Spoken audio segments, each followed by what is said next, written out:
Life doesn't come with an instruction manual. So we made one.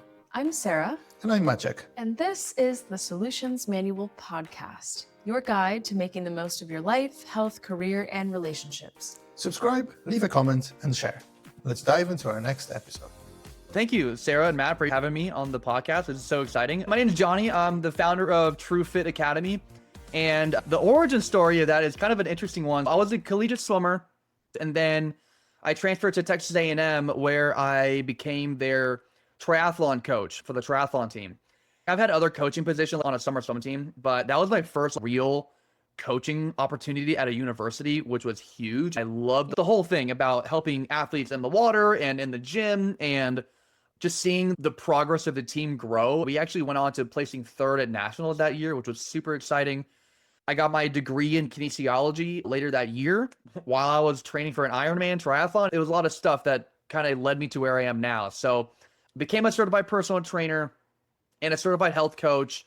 And then in 2019 is when I founded True Fit. And the reason why I started the online coaching business is because when I was coaching in the gyms, I realized my clientele was limited to the members of the gym that I was working at. And although it's incredible and I love the one-to-one coaching, the in-person coaching, I feel like I was very limited in the amount of people that I was able to help. So I started the online coaching and it blew up immediately. So I started helping friends from school and some of my parents' friends and from my hometown and things like that. And people started losing weight and feeling healthier and happier, and it started spreading, and it was just so powerful. And then after 2 years of doing that, I was mentioned in the New York City Journal as a top coach. My whole philosophy with True Fit is just helping high performing professionals like CEOs, executives, entrepreneurs. Lately, I've been helping out a lot of veterans lose body fat, optimize their health without going on a diet or without committing to any kind of extreme methods. So my whole philosophy with True Fit is building realistic, healthy habits into your lifestyle that's going to help you reach your goals in a very enjoyable way, but also help you to maintain those goals for a very long time. Love that. And I just want to reiterate that you have the scientific and certification credentials behind it. So it's really refreshing to talk to someone who knows how the body works and how it should move and how to make it move better. Since you mentioned the veterans that you have been working with lately, the big question I want to ask you, Johnny, is what are the differences between maybe the way you might approach training with veterans versus maybe some of your other clients or the clients of the gyms? Is there a difference in where they start and where they want to go? And what is that experience like for you? Oh yeah, definitely. So when I was working in the gym, I was working with a lot of professional triathletes who are very intense with everything that they're trying to do with different zones and exercising 7 days a week, and their nutrition needs to be on point. And it's quite intense. And that's really fun for me because if I can train a professional to go win their race, that makes me feel really, really good. But the big difference between professional athletes or even Division I athletes and veterans or entrepreneurs is they're at a point in their life where they're getting older, right? Most of them are in their 40s or 50s, and they don't have that young competitive edge anymore, but they still want to be able to look their best, feel their best, and build a lifestyle that they know they can sustain, right? The biggest challenge is their mindset. It's just understanding that I'm not young anymore, but I'm also not 80 years old. So I have a lot of time to build a healthy foundation, to incorporate healthy habits into my lifestyle. And it's okay if I focus on longevity versus like just trying to get there quickly, right? Because in my opinion, the journey makes the journey so much more enjoyable versus reaching the destination, right?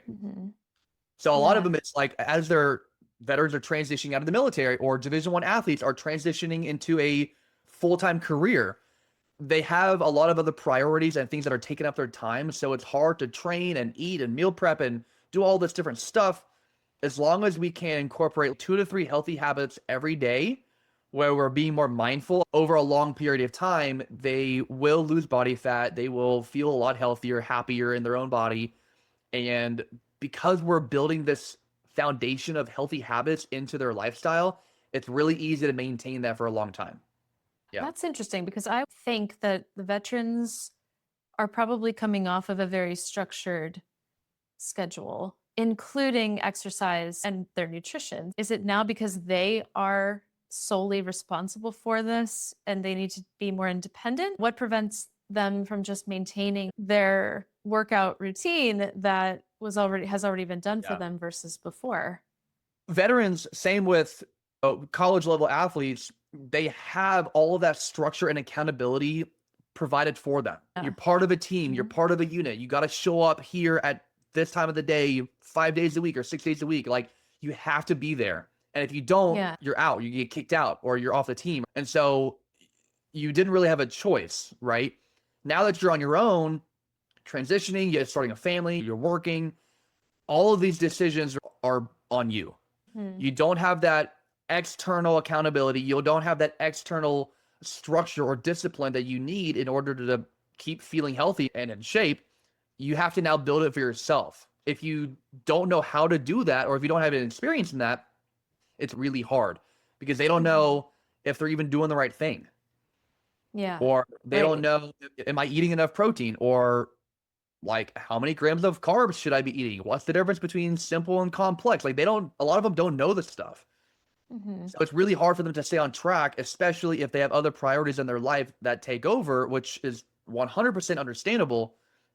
But my main message is like, how are you going to take care of your family or your career if you can't take care of yourself?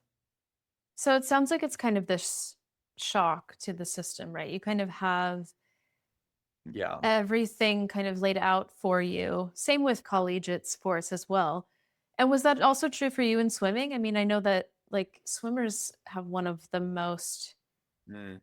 grueling schedules, and you need to be eating a lot of calories as well. Oh, now it's off season, and now I'm doing this, and it's just hard to maintain that independence. I didn't struggle as much as some of my other friends or other like athletes that I knew growing up, Mhm. because I love exercise. It's been a big part of my life ever since I was 5 years old. I was in Taekwondo for a long time, baseball, basketball, football, like all the different sports. And then I eventually Mhm, landed on mhm. swimming. So after I Yeah. graduated, I didn't want to lose my competitive edge. Like, I'm very competitive with myself.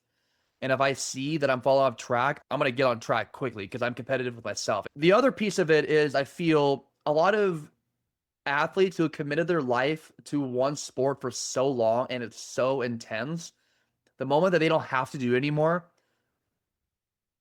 there's like a bittersweet feeling. It's like, thank goodness I don't have to do this anymore. But also, that's who I am. That's part of my identity, Mhm, right? So mhm. I'm going in a new direction now where I don't have that identity anymore. I don't really know who I am, where I'm going. It was so intense and it took up my entire life. But now that I don't have to do that anymore and I kind of have free will to do whatever I want, I'm excited to go do other things, right? But Yeah. in the process, you start eating more, you probably start drinking more, you start hanging out with friends, there's social situations, there's holidays with family. There's so many different things that are coming up now that you didn't have to think about before because you were exercising so intensely, right? Mhm. As we And get so older and slower, it's not something that we can keep up with as intensely anymore. So this is why my whole philosophy is training our mind to think long term versus I need to train for a swim meet or a championship is coming up in a couple months. I need to make sure I'm ready.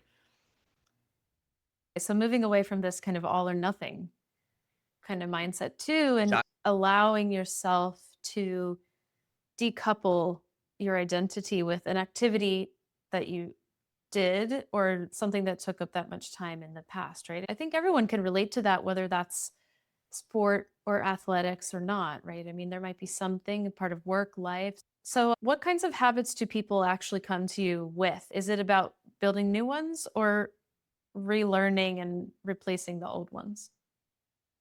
I think it's both. Learning new habits is really hard, especially if you're in your 30s or 40s or in your 50s. Like, you don't want to do that. It's like something new I have to do. It's like I gotta put in effort for something that I'm new to, which is also scary. So a lot of them like don't want to do it because it's like I'd rather just do what I know because it's comfortable, right? And a lot of Mhm. people don't want to be uncomfortable with anything. It's about learning new habits and learning a new mindset that's going to take you to the next phase in your life. You know, you were in phase one where you had certain habits, a certain mindset, which was strong and powerful for that time in your life. But now we're in a different part of our life. So our mindset and our habits need to change with our life. So a lot of them think that way. It's either 0 or 100. If I'm not going into the gym and sweating, and after a 2-hour workout, if I'm not getting to that point, then what's the point, right? Or in reality, consistency will always win over intensity. So I'd rather you go to the gym and lift weights for 20 minutes every day versus going to the gym twice a week for 2 hours, because now you're sore and you're tired and you don't want to go back because of how intense it is. But if you're creating a system that's motivating and you're actually enjoying, then it's going to be a lot easier to stick with it. What would you say, what is your most effective way that you use when you work with your clients when it comes to building new habits? Step one is we need to figure out what their new why is. We need to identify why are we doing this? It's not because of a test coming up. It's not because of a championship coming up or a game or anything like that. It's who and what am I now serving? I'm serving my mindset and my physical and mental health, but there are other people in my life now, right? I have a wife, people have kids, people have a career. These are the things that's going to keep on lifting you up. So you need to figure out, what is your purpose? What is your why? And a really good way to do that is to ask yourself why 7 times, 7 layers. Why do you want to be healthy? Because I want to be confident. Why do you want to be confident? Because I want other people to look at me and like me, or, you know, whatever. Why is that important to you? So it gets deeper and deeper and deeper. And eventually you hit an emotional chord that you probably haven't thought about since you were a kid. And this is a big reason why a lot of people want to move forward, because it's like, I don't like that part of my life and I don't want to identify myself with some of these chains that have been holding me back for a long time. So I need to break those chains, get over my insecurities, and move forward in my life. So figuring out your why is step number 1, because that's going to be the driving force to build habits, stay consistent with your habits, like identifying, where do you want to be when you're 70 years old? Do you want to be on your deathbed, or do you want to be the oldest guy in the gym? Yeah. Right? It's very hard for people to consistently think about that long term. People talk about your future self and what is your why. And some people just want to get to next month, or they just want to get to tomorrow. Understood that your ability to actually do things physically when you're older has consequences, not just whether you want to or not. So do you find that there's people that really get this, or do you find that most people really struggle with that first step? A lot of people struggle with it because it's new and it's different Mhm. and it's uncomfortable. So people don't want to do it. But I tell people a lot of times, it's like Tylenol makes more money than vitamins, because people would rather fix a problem now versus prevent a future problem from happening, right? If you are overweight by 20 pounds today, that's something you can easily work on. But if 20 pounds is not a big deal and you can just move on with your life like it's whatever, well, in 2 years from now, you're going to be 40 pounds overweight. Then it's a big deal, because now you can't breathe and your joints hurt and your kids are upset because you can't keep up with them.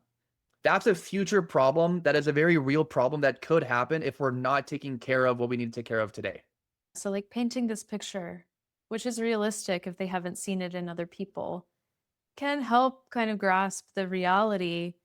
What do Yeah. you wish people knew about, besides being able to bring the future a little bit closer to the present? What do you wish people knew about nutrition and exercise?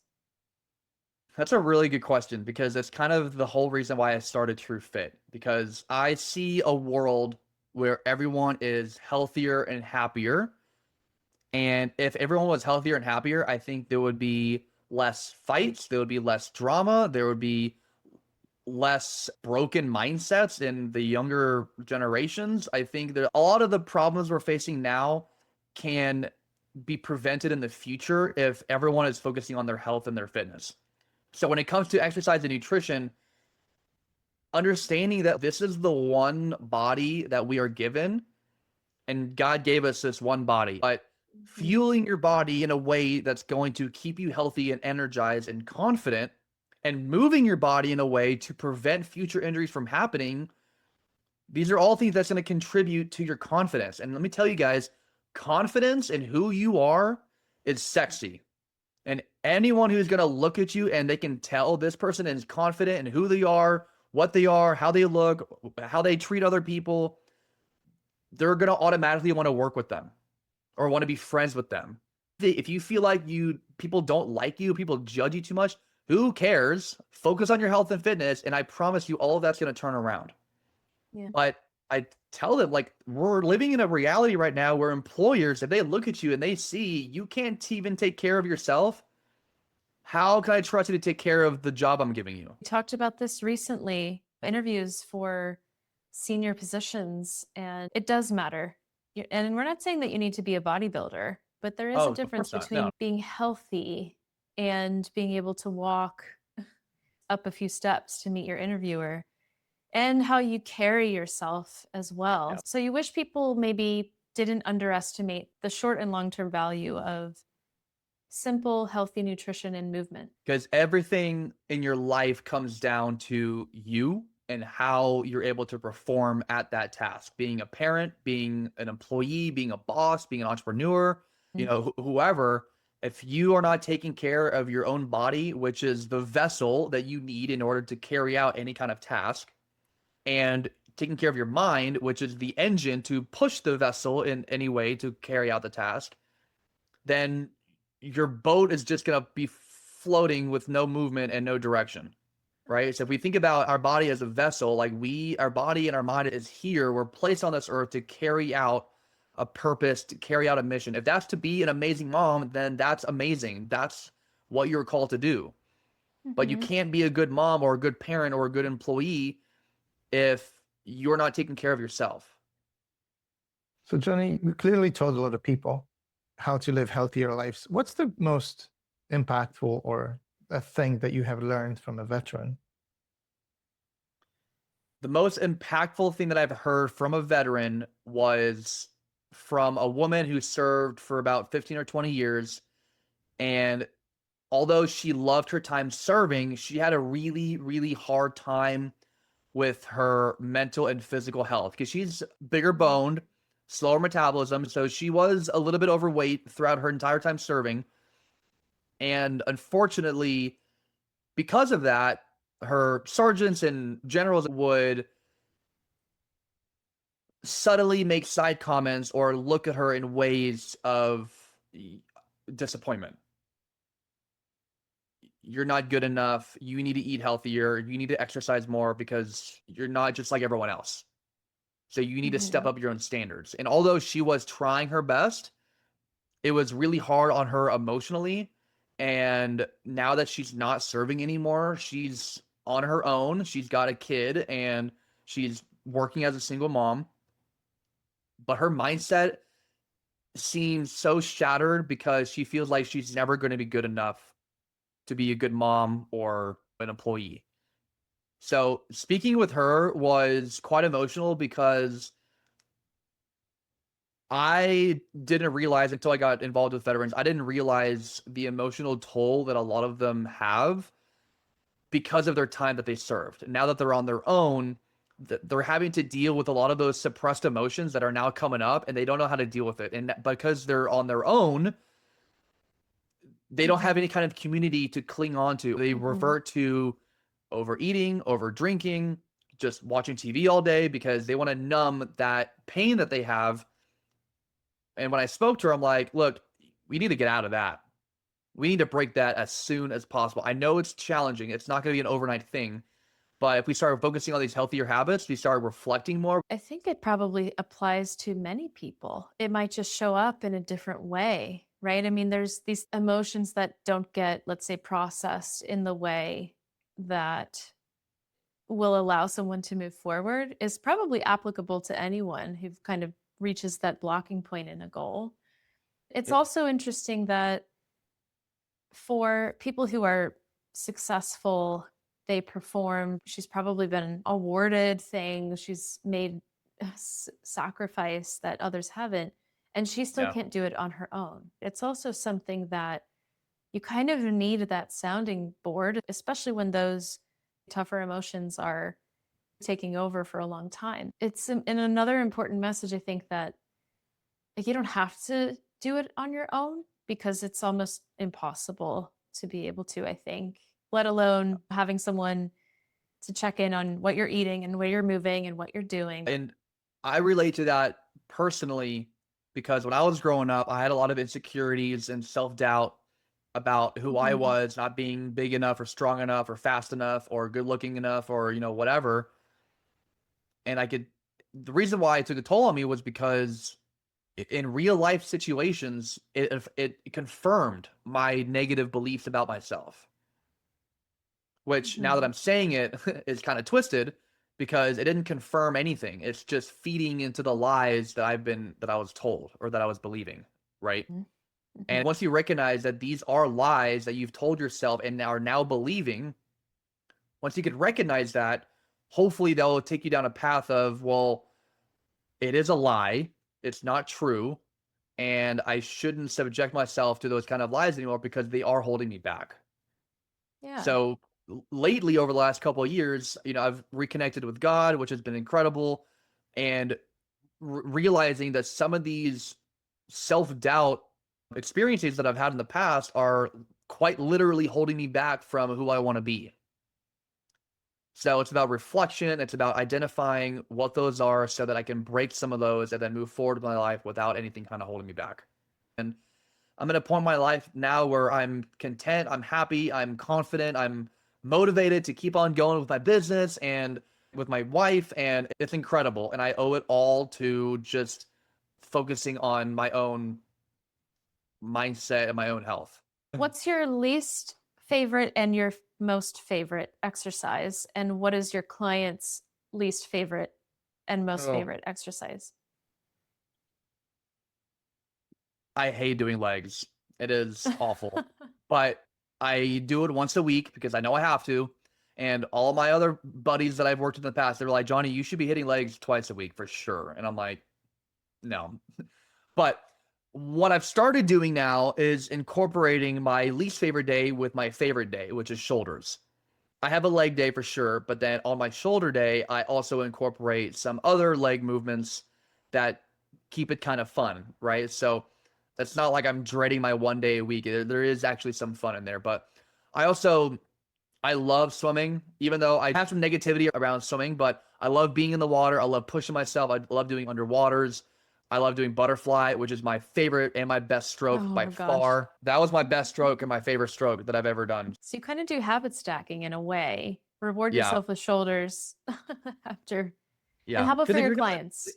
if you're not enjoying the process, you're never gonna be consistent with it. So I don't enjoy doing legs, but if I do it on a shoulder day, or if I kind of break it up and mix it up a little bit, then it's a little bit more enjoyable for sure.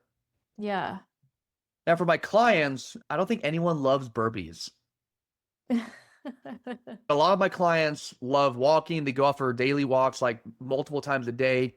A lot of them love, free weights and machines. There's a variety of different things, but I will say most of the women clients that I have love lower body, and most of the men clients I have love upper body. I Interesting. try to help each gender do the thing that they don't like because it is important. Balancing it out. I'm just curious, just to compare notes and work up, but it also depends what people are working towards too. But the best exercise is the one you'll actually do, right? To Yeah. start, and then you can work from there. I think it's a really good idea for people who are wanting to get back into health or working out and being on a routine to mix it up with things that you enjoy and some things that you maybe you don't enjoy, but you know you need to do and do them on the same day. It's not like you're in your head and upset that you have to go exercise because you're going to do things that you don't enjoy doing. And that's Yep. true for other habits too, right? Yeah. Yeah, 100%. Like I will eat the same boring breakfast and lunch every single day, and it's so boring. But if it means I can have a couple Oreos after dinner, then I'm totally fine with it. So we have an interesting tradition here on the Okay. solutions manual where our previous guest asks a question to you, and then you will get to ask a question to our next guest. Okay. So, are you ready for the question from the previous guest? A couple years ago, I thought success was to be a millionaire, to have the house, to have the cars, to have the land, to have all the stuff. That way I can kind of show it off, be like, look how successful I am and happy I am, right? In the last couple of years, though, I've switched it to success now to me is just happiness. Just being happy and content with my entire life. So with my health, with my relationship with my wife, with having family time. I mean, we have a 2-bedroom house and it's not like massive or anything. We're very comfortable here. We have an amazing dog. We have a nice backyard. We live next to this trail that has a creek by it. So we go on daily walks next to this creek every day. And being in my own world, like it's just fun to me. And I play video games sometimes and I hang out with my brother. We'll go play disc golf. Just having fun and doing what I want to do, which I know is hard for a lot of people, but for those who don't, take the weekend to go do something fun, something that's going to give you happiness. If that's going to a movie or going to play pickleball or going on a hike or doing a cross-country road trip, like go do something that's going to make you feel happy about what you're doing in life.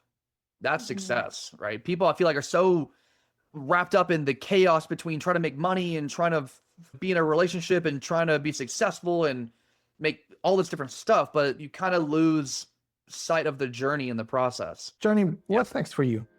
What is your vision for yourself and for TrueFit Academy? Yeah, so I've been connecting with a lot of different business owners and entrepreneurs, and I see TrueFit as being the next era of successful businesses and a happier world. We want to create a new standard for executives and veterans and high performers where they are running a world where energy and clarity and resilience are treated as like the foundation of an elite business, right? And that only starts with helping our leaders build a body and a mind and habits that are aligned with who they want to be. And we're making partnership deals right now, connecting with different veteran organizations, and we want to make sure that the people who are going to run this world are doing it in a healthy, positive way. Where can people get in touch with you in the future, the healthier, happier future at TrueFit? Yeah, so I'm on LinkedIn, I'm on Facebook. You can look me up, Johnny Els or TrueFit Academy on either one. I've got a website, truefitacademy.com, and you guys can book a free call with me if you guys want to chat about one-to-one coaching or doing a partnership deal or just have questions about TrueFit and how we can help you. I'd love to have a conversation and see what we can do. Awesome. We will link all of this below and people can get in touch with you. And thank you, Johnny, for being Thank on the you. Solutions Manual. And we're excited to see what's in your future. Thank you so much. Thank you, Sarah. Thank you so much, Matt. I really appreciate this time. It was great.